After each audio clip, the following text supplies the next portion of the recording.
Você já ouviu falar da tecnologia 5G, que promete uma velocidade até 20 vezes maior do que a gente tem hoje, né, que é a 4G, permite que mais gente fique conectada em uma mesma região simultaneamente e também oferece conectividade quase instantânea entre os aparelhos eletrônicos. A novidade é que a Anatel abriu um prazo de 45 dias para discutir as regras desse leilão 5G, o leilão que está previsto para novembro e que deve movimentar 20 bilhões de reais. Acontece que tem uma questão política dificultando esse debate sobre a internet móvel de quinta geração. E é sobre isso que eu converso agora com Márcio Coimbra. Ele é diretor executivo do ILB, o Instituto Legislativo Brasileiro. Oi, Márcio, boa noite. Boa noite, Rosana. É um prazer estar falando com você e com todos os ouvintes da CBN. Prazer o nosso. Márcio, quando a gente fala de tecnologia 5G, a gente se lembra imediatamente da gigante chinesa Huawei, que é a maior fornecedora de equipamentos para redes de telecomunicação do mundo. Acontece que a empresa já está sofrendo algumas resistências por parte de aliados do presidente Jair Bolsonaro. Inclusive, o deputado Eduardo Bolsonaro chegou a pedir à população, por meio do Twitter, que não aceite a empresa por aqui. O que é que você acha dessa postura do deputado e que tipo de problema isso provoca para essa competição? Eu acho que a gente precisa avaliar, né? E é esse o objetivo do que a gente vai fazer no Senado na semana que vem, quando nós vamos receber membros do Ministério de Relações Exteriores, Ministério da Defesa, entidades da sociedade civil, que vão discutir o futuro do 5G no Brasil. Então, nós estamos trazendo esse debate como uma espécie de audiência pública, um seminário aberto, no think tank do Senado, que é o Eleges, um órgão que eu dirijo no Senado, com o objetivo de aclarar esse debate, né, para a gente entender até que ponto a Huawei ela é uma ameaça, até que ponto isso também agride acordos que nós temos com os Estados Unidos, que poderiam atrapalhar a cooperação militar, ou se a tecnologia e a transmissão de dados da Huawei ela não é uma transmissão de dados confiável. Então, acho que o Brasil ainda precisa discutir tudo isso e eu acho que a gente precisa sair desse debate raso, onde você é a favor ou contra de um lado ou de outro. Acho que a gente precisa entender tecnicamente tudo o que está acontecendo para a gente ter uma internet de nova geração para o Brasil com muita qualidade, que é isso que importa, né, para o brasileiro, porque a internet das coisas, que é o que o 5G traz, vai propiciar, inclusive, cirurgias de um estado para o outro de maneira remota, ou seja, vai ter impactos em todas as frentes que nós temos no Brasil, desde o transporte, passando pela saúde, vai muito além do que a gente imagina que seja simplesmente a velocidade da transmissão de dados para a telefonia, por exemplo. Só para elucidar para os nossos ouvintes, né, Márcio, a Huawei está no centro de uma guerra comercial entre China e Estados Unidos, inclusive foi banida pelo governo americano de fazer negócios com as companhias americanas, e o presidente Trump ele está questionando, nesse momento, a segurança de dados da empresa e também a proximidade que ela tem com o governo chinês. Na visão do presidente americano, isso representaria uma ameaça à segurança nacional, não só do Brasil, mas de todas as nações que adotarem este modelo. Essas alegações do Trump, na sua avaliação, são frágeis ou são alegações que merecem respeito?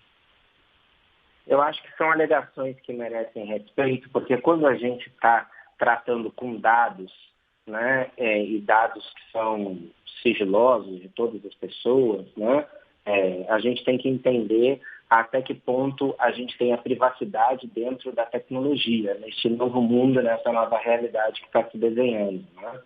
E os Estados Unidos, assim como outros países também, são céticos em relação à posição da Huawei como uma empresa simplesmente privada, mas que a Huawei seria uma empresa que estaria associada ao governo chinês, assim como todas as empresas que estão lá, mas que teria interferência do governo chinês e, na realidade, esse seria uma empresa não privada, uma empresa do governo chinês que teria acesso aos dados dos usuários no mundo inteiro. Então, eu acho que essa é uma preocupação importante. Eu acho que a gente precisa discutir até que ponto a privacidade ela é preservada e não é preservada. E na Europa também há o mesmo debate. Na Europa, os países europeus, eles estão sendo pressionados também pelos Estados Unidos para que eles não deem acesso às suas redes de telecomunicações para a companhia chinesa. Então, no caso do Brasil, por exemplo, nós que temos acordos de cooperação militar com os Estados Unidos, se esses dados transitarem por uma rede que não for confiável, esses acordos provavelmente eles cairão, né? É assim como de outros países. Então, acho que a gente tem que ter muita atenção e olhar com muito cuidado essa posição da Huawei e também do governo chinês junto com essa empresa. Você mencionou agora há pouco que o Congresso decidiu entrar no debate, né, os senadores, e eles vão fazer um seminário sobre esse assunto na semana que vem. Nesse seminário, vocês pretendem abordar apenas a questão do leilão ou o debate vai extrapolar isso para, por exemplo, questões como consumo de energia elétrica, estrutura das torres de transmissão, disponibilidade de redes de fibra ótica, ou seja, tudo que está ali no entorno e que certamente fará parte desse debate? O objetivo é a gente levar para o parlamento um debate de alto nível e profundo. Então, portanto, que ele englobe toda a situação básica, onde todas as pessoas estão discutindo aquilo que vai ter impacto para a sua vida cotidiana direta, mas também todas as questões de fundo, de infraestrutura. Então, isso é fundamental, porque nós temos aí desdobramentos depois de outras legislações que podem chegar ao Congresso Nacional, que seriam discutidas em várias das comissões que nós temos, por exemplo, no Senado.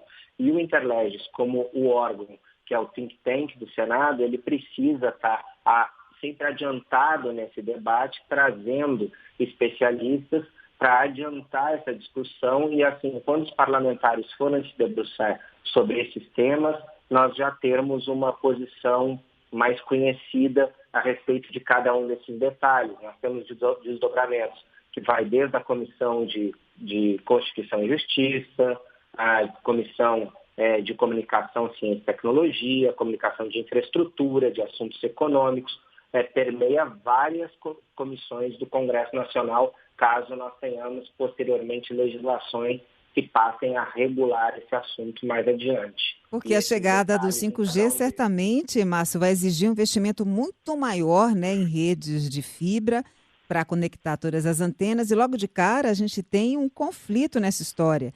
A faixa de 5G, que vai ser usada no Brasil, será de 3,5 GHz, que é a mesma da televisão aberta via antena parabólica. E aí a gente tem que quebrar a cabeça para ver como é que a gente vai contornar esse problema de uso duplo, né? Exatamente. Então, por isso que está se esperando um investimento tão alto, né? O leilão, que está previsto para novembro, ele deve movimentar cerca de 20 bilhões de reais entre o preço de aquisição das licenças, que vai ser fixado na versão final do edital, as obrigações de investimento na expansão de redes e o custo de instalação de filtro para proteger o sinal das antenas parabólicas de interferências, como você está falando. Exatamente, são muitos investimentos e muitos desdobramentos que nós precisamos analisar com muito cuidado, porque isso realmente vai mudar a vida do brasileiro, vai mudar o cotidiano das famílias. Pois é, então não é por meio do Twitter, com afirmações superficiais, que se consegue chegar a um acordo sobre isso, né? O que vocês propõem, essa discussão no Congresso, mobilizar toda a sociedade para discutir a tecnologia 5G, me parece que é o caminho aí mais recomendável.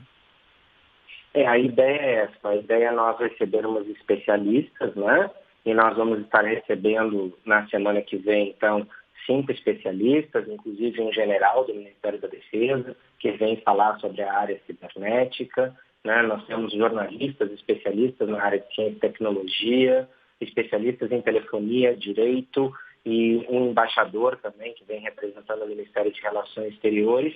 Isso tudo num evento aberto pelo senador Lazier Martins, que é o antigo presidente da Comissão de Ciência e Tecnologia. Então nós queremos aprofundar para a gente ir além desse tipo de afirmação que soa rasa. Eu acho que o Congresso e o brasileiro, ele precisa de debates profundos, ele precisa entender o que realmente está acontecendo, porque isso é algo que tem impacto diretamente na vida do cidadão. E, portanto, como uma casa onde se exerce cidadania, nós precisamos discutir esses assuntos. E o debate, Rosana, ele vai ser transmitido em streaming pelo YouTube, na página do Interleges, e as pessoas podem enviar perguntas para nós durante o debate para os nossos palestrantes. Então, há essa interação entre a audiência de qualquer lugar do mundo e o Senado Federal. Muito bem. Márcio Coimbra, diretor executivo do ILB, Instituto Legislativo Brasileiro, muito obrigada pela sua entrevista, elucidando aqui as questões relacionadas a este leilão que está previsto para novembro, deve movimentar cerca de 20 bilhões de reais, um leilão que vai discutir as regras aí da tecnologia 5G. Obrigada, viu, Márcio? Até a próxima. Muito obrigado, Rosana. Um grande abraço.